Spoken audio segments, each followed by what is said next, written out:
అందరికీ నమస్కారం. నా పేరు చూకుల దుర్గాప్రసాద్ శాస్త్రి, బాపట్ల జిల్లా, బాపట్ల.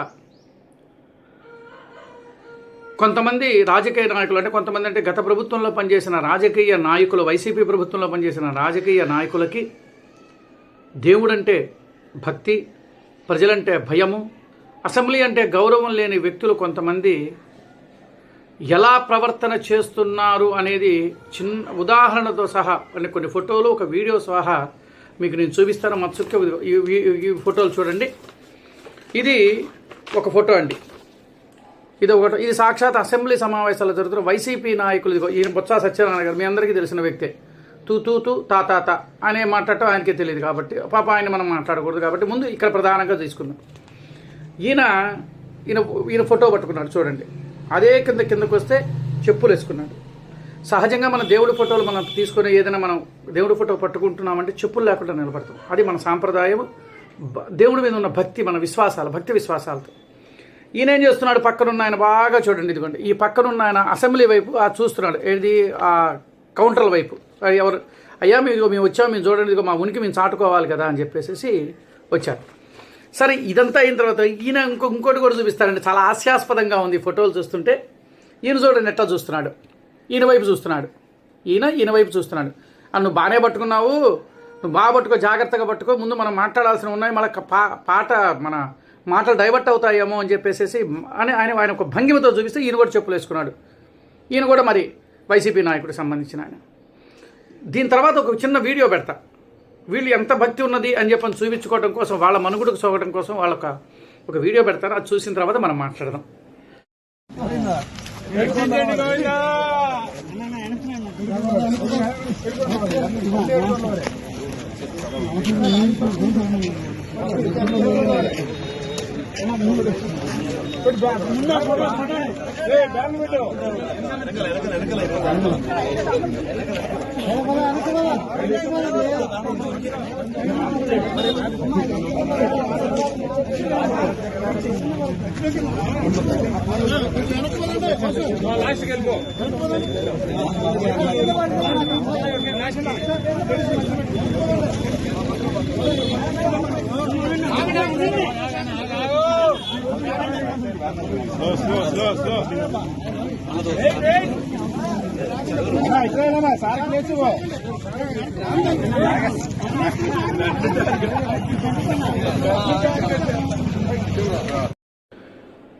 చూశారు కదండి ఆ వీడియో. మీకు ఈ ఫోటోలు, వీడియో కూడా దీంట్లో మెన్షన్ చేస్తా. బాగా చూడండి రాష్ట్ర ప్రజలారా. నేను ఈ మాట ప్రారంభంలో ఎందుకంటే వైసీపీ ప్రభుత్వంలో ఉన్నప్పుడు ఎన్ని అరాచకత్వాలు, దేవుడంటే భక్తి, ప్రజలంటే గౌరవం, అసెంబ్లీ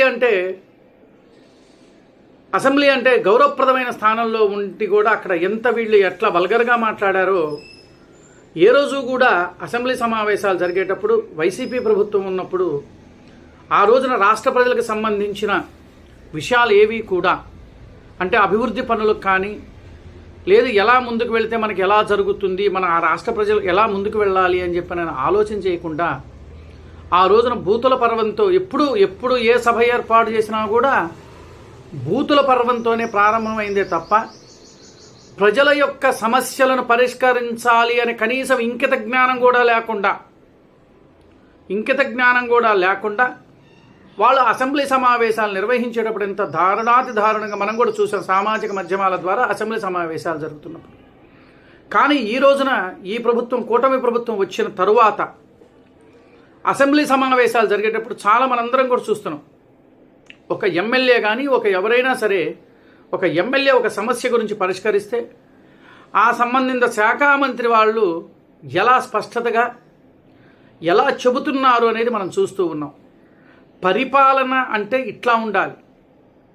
ఇప్పుడు వీళ్ళు ఈ పరిపాలన గురించి కానీ, తర్వాత ఈ కొన్ని దేవాలయాల్లో జరుగుతున్న అకృత్యమైన కార్యక్రమాలు, అంటే కల్తీ నెయ్యి గురించి కానీ, ఇలాంటి విషయాల గురించి వాళ్ళు అసెంబ్లీ సమావేశాల్లో జరుగుతున్నాడు, ప్రజలు బాగా గగ్గోలు పెడుతున్నారని, ఎక్కడ మా ఉనికి దాటిపోతుందేమో అని చెప్పిన భయంతో వీళ్ళకి ఏదో ఒక కాంట్రవర్సీ వర్షంగా, అంటే ఇట్లాంటి విద్వేషాలు రెచ్చగొట్టే విధంగా, హిందువుల యొక్క మనోభావాలు దెబ్బతీసే విధంగా భక్తుల యొక్క భక్తి విశ్వాసాలను కూడా సమ్మగిల్లే విధంగా చేయటానికి వీళ్ళు చాలా ప్రయత్నం చేస్తున్నారు. నిజంగా వెంకటేశ్వర స్వామి వారి మీద నిజంగా వీళ్ళకి అపారమైన భక్తి ఉంటే ఇలా ప్రవర్తన ఎవరైనా చేస్తారండి చెప్పండి? మరి రాష్ట్ర ప్రజలారా, ఇలా చేస్తారా వీళ్ళు? ఏ కులమైనా ఏ మతమైనా ఈ మతాచారము మత ఆచారాల ప్రకారము మనము ఆ భగవంతుడికి మనకు ఇచ్చే విలువ గౌరవం మన నమ్మకం అది ఏ మతమైనా కానీ ఆ మతాలకు సంబంధించి ఆ ఆచారాల వ్యవహారాలు పాటించాల్సిన బాధ్యత మనకు ఉన్నది. నేను ఈ మాట ఎందుకు అంటున్నాను అని అంటే వీళ్ళు చేసిన ప్రవర్తన ఈ విధంగా ఉన్నది. రాష్ట్ర ప్రజలారా ఒక్కసారి మీరు ఆలోచించండి.